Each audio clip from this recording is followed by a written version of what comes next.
From Slough Health Centre SOS, even though I'm disguised as hands off HRI because I really have two hats. This is Alfie. He normally has a little coat on saying NHS sniffer dog, sniffing out crimes against the NHS. It's worn it that many times, it's worn out, but I think it's very apt because there's lots of crimes going on out there and he's never stopped sniffing. Our surgery, we have a doctor's surgery in our village in Slough. Just over 2 years ago, they announced 44% cuts. That's NHS England.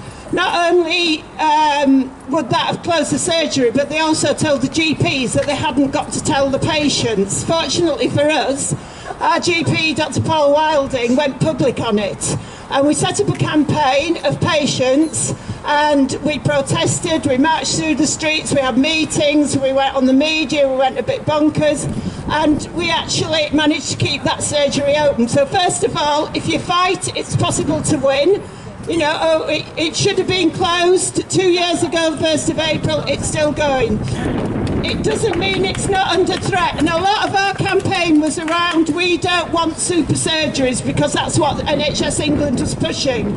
We wanted what we call the family doctors, in other words, doctors who know their patients, where you can get consistency, where people feel confident in walking through that door because they've seen that doctor before. I think what we didn't realise was the onslaught that was coming, you know, with the ACOs or whatever you want to call them. And when they announced shortly after our campaign set up that they wanted to close the A&E in Huddersfield, not actually telling us they wanted to shut the whole hospital, which came later, we were already up there and fighting, but they told us that people wanted to be treated at home, care in the community, and that the GPs would get funding to treat people at home. Well, it's a complete and utter lie. What they were talking about, as we've heard before, are private organisations set up, and those who can afford it can take out the private health care and get the private health, and the rest of us, you know, you can just go tipple because you're not going to get that health care. And we really have to stand up and keep fighting against this.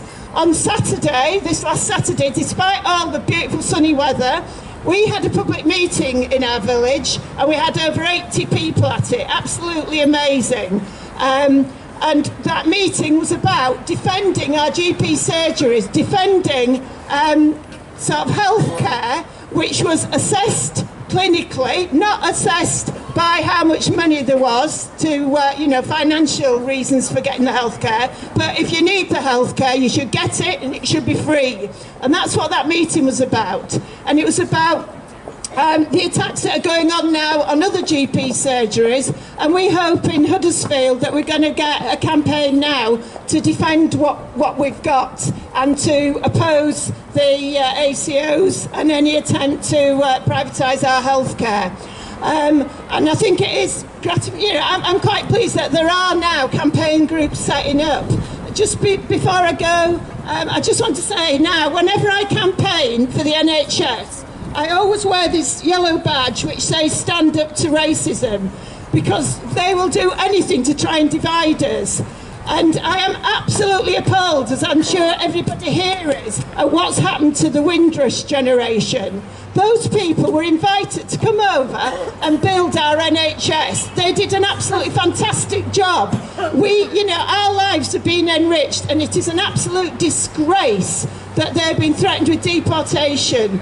So on every level, we oppose division, we oppose racism, and we stand up for a fully public, fully free at the point you receive it NHS. Thank you. Thanks, Toby Cambridge.